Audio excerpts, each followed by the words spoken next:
maintenant, on va passer la séquence plus sur l'impact au niveau des systèmes d'exploitation. Donc, en commençant par un petit peu les points de méthode, et puis on enchaînera sur la situation pour les systèmes bovins-lait. Donc, avec Yannick Péchuzal, donc Institut de l'élevage basé à Aubière. Merci. Bonjour à toutes et à tous. Yannick Péchuzal, oui, donc on va rentrer dans la partie plutôt microéconomie. Donc moi, je suis en charge à l'Institut d'élevage de microéconomie sur la filière bovine laitière.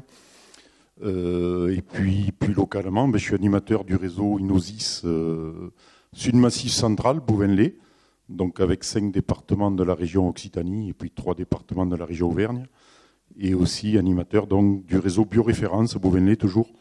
Donc là, avec un département d'Occitanie qui participe, donc en l'occurrence l'Aveyron. Sur cette première partie, donc effectivement, il va être beaucoup question de chiffres. On s'en excuse d'avance. L'objectif n'est pas de vous assommer, mais bien de diffuser des chiffres d'estimation, des chiffres qui seront basés sur des approches coûts de production, donc à l'échelle des ateliers. Et donc, je vais me faire le porte-parole aussi des autres collègues de filière pour un petit peu de quelques rappels méthodologiques. Donc sur l'approche coût de production, donc c'est bien une approche économique à l'échelle de l'atelier. On quitte l'approche globale exploitation. Je pense notamment cet après-midi, on va faire témoigner Viviane Ramondenc sur un système lait plus culture de vente. Mais là, on parlera que coût de production du lait. C'est une approche comptable, donc qui prend en compte des amortissements. On n'est pas sur une approche trésorerie qui intéresse le plus souvent les éleveurs avec une approche annuité, remboursement d'annuité. Non, là, c'est les amortissements qui sont pris en compte.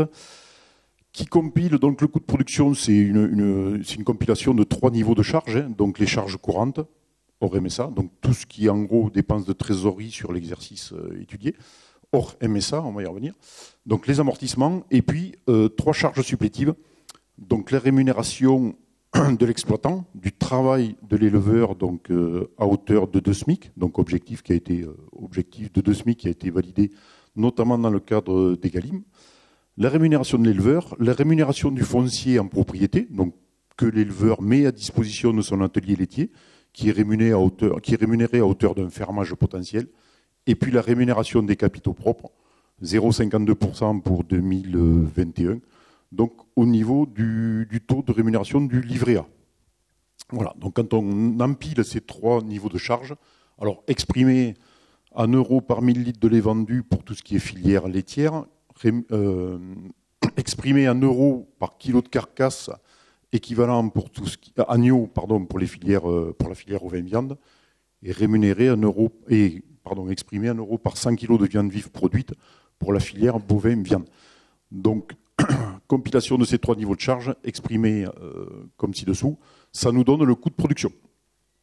Dans la méthode aussi coût prod qui est spécifique parce que on retrouve beaucoup au niveau national, au niveau local, beaucoup de calculs, de coûts de production, de coûts de revient, d'exprimer, ainsi de suite. Donc il y a une sémantique qui est propre, qui est spécifique à cette méthode-là. Et puis il y a aussi des choses qui sont spécifiques dans l'empilement des charges. Et aussi des clés de répartition nationale, interateliers. Par exemple, quand on a du bovin lait, du bovin viande sur une exploitation, on ne va pas faire répartir à l'éleveur l'amortissement du tracteur entre les 2 ateliers. C'est des clés de répartition nationale qui permettent de faire ce travail. La seule chose qu'il faut répartir avec l'éleveur, c'est notamment tout ce qui est alimentation achetée. Et surtout aussi, c'est une méthode qui est validée par les interprofessions dans le cadre de la loi Egalim. Donc quand vous entendez parler de coût de production Egalim, ça veut dire que ça a été chiffré avec cette méthode-là. Bon, schématiquement, là, on peut le représenter comme ça. Alors, donc, là, on est sur les bovins laits, c'est très schématique. Et un exemple fictif, donc le coût de production, représenté non pas par les 3 niveaux de charge que vous avez parlé avant, mais il y a 8 postes élémentaires qui sont aussi spécifiques, donc achat d'alimentation, appro-surface, ainsi de suite, la charge de travail. Voilà, donc il y a 8 postes de charge empilés. L'intérêt du coût de production, pour moi, il n'est pas énorme. L'intérêt, je pense, pour tout le monde, c'est surtout le prix de revient, parce que quand on a calculé le coût de production, on peut calculer le prix de revient, alors en l'occurrence du lait, le prix de revient étant le prix auquel il faudrait commercialiser le produit principal, ici le lait, pour couvrir le coût de production et donc rémunérer notamment l'éleveur à hauteur de 2 SMIC. Donc le prix de revient, c'est un calcul, on déduit du coût de production en fait tout ce qui est produits joints, donc les aides de l'atelier, les produits divers, le coproduit viande, donc en lait, les ventes de réforme, les ventes de veaux naissants pour l'essentiel. Et quand on a déduit tout ça, il nous reste le prix de revient, donc prix, je le répète, auquel il faudrait vendre le lait ou l'agneau ou le bovin viande pour rémunérer l'éleveur à hauteur de 2 SMIC. Donc vous avez une méthode nationale et une petite plaquette qui permet de rappeler tout ça. Tout ce qu'on a comme constat aujourd'hui de coût de production, le problème c'est que ça remonte un an en arrière, et encore au niveau d'Inosis, on a 2020. C'est les derniers chiffres constatés, on est fin 2022. Donc c'est pour ça que pour répondre à la question aujourd'hui de l'impact des coûts des matières premières sur ces coûts de production, on va vous proposer des estimations. Ces estimations, il nous faut des indices pour passer de 2020 à 2021 et puis de 2021 à 2022. L'IPAMPA est une source d'indices assez précieuse. Donc l'IPAMPA, c'est l'indice des prix d'achat des moyennes de production agricole. C'est publié par l'INSEE. L'INSEE enquête mensuellement donc 248 entreprises qui vendent des moyennes de production agricole, 3036 séries, et donc c'est publié tous les mois par l'INSEE. Et puis, de ces publications de l'INSEE, on a fait des IPAMPA filières. Alors, je vais prendre l'exemple de celui que je connais le mieux. C'est l'IPAMPA lait de vache, donc qui est publié aussi tous les mois et qui permet de suivre, en gros, on va dire 70% des charges d'un atelier laitier. Alors, pardon, pas d'un atelier laitier, si, d'un élevage laitier. 70% des charges sont indicées, c'est-à-dire que l'INSEE va nous permettre d'avoir des indices sur les aliments achetés, les produits vétérinaires, ainsi de suite. Sauf que l'INSEE ne va pas nous permettre d'avoir des chiffres, des indices sur d'autres postes, par exemple les travaux par tiers, fermage impôt foncier, charges sociales, frais financiers, ainsi de suite. C'est des indices qu'il va falloir aller chercher ailleurs. Par exemple, pour tout ce qui est travail, on va prendre, c'est simple, l'indice du SMIC publié par le ministère du Travail et puis le faire évoluer d'une année sur l'autre. Voilà. Donc l'INSEE, l'IPAMPA lait de vache, c'est un indice pondéré, c'est-à-dire qu'on a pris une photographie en 2015 d'un compte de résultats d'exploitation laitière du RICA, donc qui a permis d'établir que l'alimentation achetée, c'était 17,4% en 2015, et puis depuis 2015, on applique des indices mensuels d'évolution de l'aliment acheté. La prochaine pondération devrait avoir lieu 2022, et je pense que c'est une publication 2023. D'accord. Attention, quand on veut faire une projection de coût de production et de prix de revient en bovin lait, il y en a beaucoup qui nous disent je prends l'IPAMPA et je multiplie. L'IPAMPA, c'est seulement 55% des charges d'un coût de production d'atelier laitier. Il manque notamment la charge de travail, il manque ce qu'on a vu ici, il manque toutes les charges supplétives. Donc il ne suffit pas de multiplier le coût de production du lait de 2021 pour passer en 2022 en multipliant par l'IPAMPA lait de vache. Ça serait une grossière erreur. Gérard a montré donc des évolutions de charges, et puis l'IPAMPA. Voilà. Simplement, si on reprend les 5 filières dont il sera question là, tout à l'heure, on voit qu'effectivement sur 2019, 2018, 2020, on était sur des choses assez stables, voire même favorables sur les IPAMPA filières. Et puis on voit que depuis 2020, 2021 et puis 2022 encore plus, les choses se sont accélérées avec des augmentations de 18,3% pour les bovins lait. Puis je vous laisse regarder, mais on est quasiment proche des 20% sur des indices 2022 qui sont arrêtés en septembre. L'INSEE, il faut le temps qu'il publie, qu'on retraite les choses. Mais donc sur des indices de septembre qui ont été prolongés jusqu'à décembre avec la valeur de septembre. Et donc qui donnent des moyennes estimées que vous avez là. La méthode d'estimation, donc ce qu'on a fait pour vous proposer des chiffres 2022, on est parti d'estimation donc sur coût de production Inosis estimé pour 2021. Les données Inosis 2021 sont en train d'être centralisées. Donc je dirais la journée d'aujourd'hui est peut-être un petit peu tôt pour vous proposer des chiffres validés 2021, constatés 2021, estimés 2022. Donc on est déjà sur des estimations en 2021.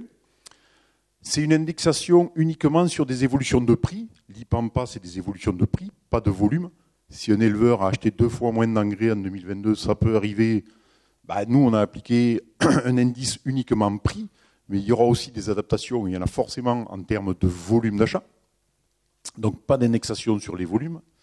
Les sources mobilisées, donc l'IPAMPA pour une bonne partie, mais l'indice national des fermages, l'évolution du SMIC, la rémunération du livret A, des enquêtes. L'INSEE suit plutôt des choses traditionnelles, notamment en termes d'aliments. Il nous manque des indices pour l'aliment bio. Donc on procède à des enquêtes pour savoir de combien l'aliment bio a évolué d'une année sur l'autre. Et puis pour les produits, on a aussi des cotations, France Agrimaire, GEB, donc qui nous sont transmises par nos collègues du GEB à l'Institut de l'élevage. C'est une indexation annuelle 2021-2022, donc des conjonctures qui sont lissées, des indices, on l'a dit, jusqu'à la fin de l'année. Et puis surtout, voilà, important, pas d'indexation sur les volumes, c'est un biais, mais ça veut dire qu'il faudrait passer par des enquêtes individuelles auprès de chaque éleveur, savoir en termes de volume qu'est-ce qui s'est passé sur l'exploitation. Et puis aussi, vous l'avez compris, c'est des indices mensuels qui sont empilés jusqu'à la fin de l'année. On sait aussi que ça ne correspond pas forcément aux périodes d'achat des éleveurs. Il y a aussi des impacts, par exemple, sur les contractualisations.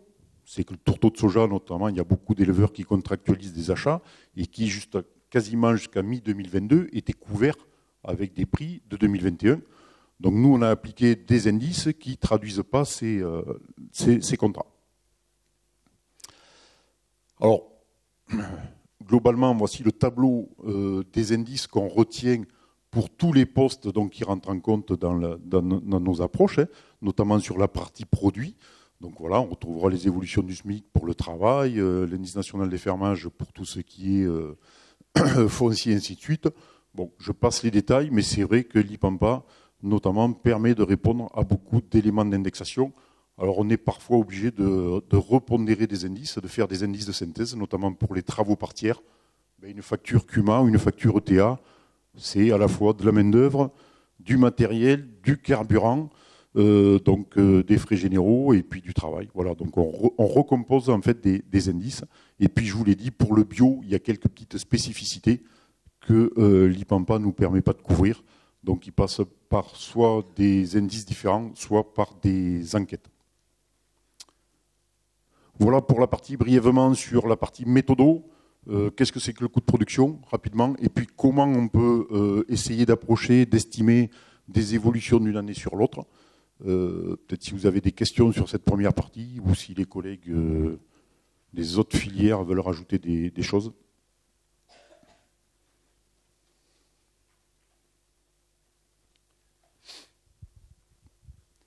Donc s'il n'y a pas de questions, je vais vous proposer donc les estimations qui ont été faites pour 2022, donc pour la filière bovin-lait, avec 4 groupes typologiques qui vont vous être présentés, qui ne sont pas spécifiques région Occitanie, parce qu'on a trop peu d'élevage suivi sur le réseau Sud Massif Central en Occitanie pour faire des groupes typologiques qui permettent de faire des moyennes sur 7-8 élevages ou des projections, ça ne veut pas dire grand-chose. Néanmoins, ce que j'ai tendance à dire au niveau national, c'est que entre l'Aveyron, le Cantal ou la Haute-Loire, les coûts de production sont sensiblement égaux, comme ils sont sensiblement égaux entre le Grand Est, l'Ouest de la France et le Sud-Ouest. Donc pas la peine de rentrer dans des groupes typologiques très petits. Donc 4 groupes typologiques. Le premier, c'est le lait conventionnel de plaine. Donc 133 exploitations suivies Inosis au niveau national. Alors vous retrouverez une petite pastille à chaque fois à gauche là, donc sur la caractéristique, on va dire un petit peu structurelle des ateliers. Donc ici 2,15 UMO rémunérés donc par l'atelier laitier, 154 hectares de SAU, 91 vaches et une productivité de la main-d'œuvre rémunérée donc de 368 000 litres de lait environ donc par UMO rémunéré. Si on regarde l'évolution estimée, donc vous avez ici le coût de production estimé, je dis bien estimé de 2021. Alors pour rentrer, il y a un petit biais, c'est-à-dire que là c'est une estimation de 2021 où il y avait déjà une augmentation donc du coût de production 2021. On avait estimé 22 € d'augmentation, d'accord. La fin de l'année 2021 déjà avait été un petit peu bousculée sur le plan des appros. Donc on avait estimé 2021 22 € d'augmentation. En fait, si on regarde des chiffres constatés, alors c'est l'observatoire CNIEL, donc c'est des chiffres constatés, mais pour 2021, en fait, on avait un petit peu surestimé, puisque l'augmentation sur l'observatoire CNIEL en 2021 ne serait que de 12 €. D'accord ? Un petit biais. Mais, je vous l'ai dit, on fait des estimations à partir de 2020. Si on rétropédale, 2020, c'était déjà une année un petit peu particulière, sécheresse dans beaucoup d'endroits. Donc ça veut dire achat de fourrage, achat d'aliments. Et nous, donc, on a indexé ces achats d'aliments et achats de fourrage 2020 en 2021-2022. Je pense que 2021 a permis de réduire déjà un petit peu ces achats de fourrage, normalement un peu partout. Voilà. Donc si on passe de coût de production en 2021, 485 €, ben, si on applique tous les indices dont je vous ai parlé, on passerait à 545 € en pleine, plus 60 € de coût de production au 1000 litres, soit un petit peu plus de 12%. Si on regarde l'évolution des aides et des produits joints, alors les aides, on est resté sur un indice 1, c'est-à-dire qu'on n'a pas fait varier tout ce qui est DPB, aide au bovin lait, et ainsi de suite. A priori, ça ne devrait pas changer. Par contre, Gérard l'a très bien montré tout à l'heure, tout ce qui a bougé, c'est notamment les ventes de vaches de réforme laitière. Alors moi, je suis parti sur du 44%, je crois. Mais je crois que Gérard a parlé de 40%. D'augmentation. Donc, produit joint, la colonne de droite, tout à l'heure du graphique, elle augmente aussi. Donc, ce qui ferait un prix de revient de plus 39 € par 1000 litres. En gros, plus 10%. Un prix de revient pour ces exploitations-là autour de 419 € par 1000 litres. Pour 2022, estimé. Inosis, je le dis maintenant, je le redirai, je crois, en conclusion. Inosis n'est pas l'observatoire validé pour les indicateurs publics. Alors, chaque filière, après, a sa propre façon de fonctionner par rapport à Egalim. Il y a un observatoire CNIEL qui propose des coûts de production et des prix de revient comme indicateur public. Inosis n'est pas un indicateur, une base d'indicateurs publics pour la contractualisation. Donc là, on revient aussi un petit peu plus en Occitanie, sur la partie montagne de l'Occitanie, 43 exploitations. Donc là, je dirais le groupe Massif Central, il est quand même bien abondé par des exploitations d'Occitanie, mais pas que, il y a aussi du Cantal, de la Haute-Loire, du Puy-de-Dôme, là. 2 UMO rémunérés par l'atelier lait, une centaine d'hectares de SAU, 65 vaches et une productivité de 238 000 litres de lait par UMO rémunéré. Donc on passerait de 2021 644 € par 1000 litres en termes de coût de production à 721 €. Alors j'ai pas fait le détail, mais on voit effectivement les postes qui sont très impactés ou le plus impactés, même si tous sont impactés, ça augmente partout. Il n'y en a pas un, je crois qu'il n'y a qu'un indice qui reste à peu près stable, je crois que c'est les semences. Tout le reste augmente, alors plus ou moins fortement, mais on voit qu'effectivement il y a de l'impact sur tous les postes de charge, et puis notamment les prépondérants, que sont les achats d'alimentation, la méca, et puis tout ce qui est bâtiment aussi, ça coûte plus cher. Voilà. Et puis également la main-d'œuvre. Mais la main-d'œuvre, on a vu que par exemple, c'était l'indice du SMIC qui va faire mécaniquement augmenter le poste main-d'œuvre, puisque là, on est bien à livraison égale. Et des produits joints, donc plus 19 €, je vous l'ai dit, c'est essentiellement le produit viande qui augmente. Et puis donc des prix de revient du lait à plus 58 € par 1000 litres, soit pour couvrir 2 SMIC, donc sur ces systèmes-là, environ 536 € par 1000 litres. Le lait bio de plaine, donc le lait bio de plaine de 25 UMO, alors je pense qu'il y en a quelques-uns qui peuvent être concernés ici, plaine de la Garonne, enfin sur la partie Occitanie. Donc de 25 UMO rémunérés, 137 hectares, 80 vaches laitières et 200 000 litres de lait vendus par UMO. Donc 720 € par 1000 litres. De toute façon, en bio, on a des coûts de production qui sont systématiquement plus élevés qu'en conventionnel, et ce pour différentes raisons, mais surtout pour des postes travail plus élevés, et puis pour des postes aussi méca. Donc il y a beaucoup de charges aussi qui se concentrent au 1000 litres, plus il y a une productivité plus basse. Donc plus 59 € de coût de production, plus 8%. Des aides et produits joints qui augmentent, plus 32 € par 1000 litres, et un prix de revient à plus 28 €, soit plus 5,5% par 1000 litres. Et puis enfin le lait bio de montagne, donc avec des exploitations là, qui proviennent bien donc, du dispositif Inosis, et puis également du collectif Bioréférence qui permet d'abonder notre base de données. En montagne, sur le bio, un 87 UMO, 85 hectares de SAU, 47 vaches et 160 000 litres de lait par UMO. Un coût de production qui prend une hausse estimée de 88 € par 1000 litres, soit quasiment 10%. Et puis pareil, des produits joints, valorisation de vaches de réforme, ainsi de suite, même si elles ne sont pas valorisées dans la filière bio, qui permettent d'améliorer le produit joint et qui donc limitent un petit peu, on va dire, la hausse des prix de revient, mais qui augmente quand même de 63 € et quasiment 10%, oui, 10% d'augmentation. En conclusion, sur cette partie bovin-lait, donc un impact conséquent de la flambée des matières premières sur les coûts de production. On est sur des augmentations de 5 à 12% de coûts de production et sur les prix de revient du lait, malgré, ou je dirais, déduction faite des hausses du produit viande. Ces hausses de coûts de production, elles devraient être compensées par les hausses des produits joints et du prix du lait, notamment pour les filières standards. Gérard l'a montré tout à l'heure, en lait standard, donc non démarqué, non AOP, non bio, on s'attend effectivement, et puis on est quand même assez proche de la fin de l'année pour dire que une hausse de 70 € par 1000 litres devrait être atteinte.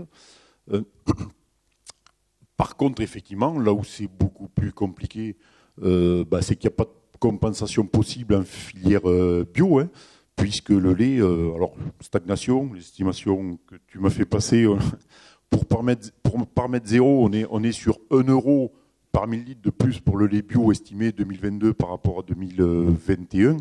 Et puis en plus, après, on sait que, mais c'est valable aussi pour le conventionnel, on sait qu'il y a aussi des écarts après entre collecteurs de lait. Là, on est sur des moyennes pour tout le monde. Une estimation, je le rappelle, uniquement sur des prix indicés. Donc il n'y a pas dans ces estimations d'impact de volume, de lait vendu, de décapitalisation, de modération des achats d'appro, moins de concentrés achetés, alors qui jouera sûrement aussi sur le volume peut-être, des adaptations des éleveurs, des impasses de fertilisation, ainsi de suite. Et on est donc, je le répète, sur une base d'Inosis 2020, mais justement, qui fait que cette base d'Inosis 2020, elle était peut-être un petit peu surévaluée, parce que c'était quand même une année déjà, entre guillemets, atypique sur le plan climatique et appro. Et puis, ces hausses de coûts de production, il y aura sans doute un impact cumulé de la sécheresse 2022. Alors, impact très variable. Nous, en bovin-lait, on a publié des choses entre 0 et 30 € par 1000 litres de coûts de compensation par achat, c'est-à-dire des déficits fourragers compensés. En gros, ça pourrait être 0 pour celui qui a suffisamment d'avance de stock ou qui n'a pas subi la sécheresse, et puis jusqu'à 30 € pour celui qui n'a pas d'avance de stock et qui souhaiterait produire le même lait. Et puis, je le répète une dernière fois aussi, Inosis n'est pas considéré comme un indicateur public pour la contractualisation.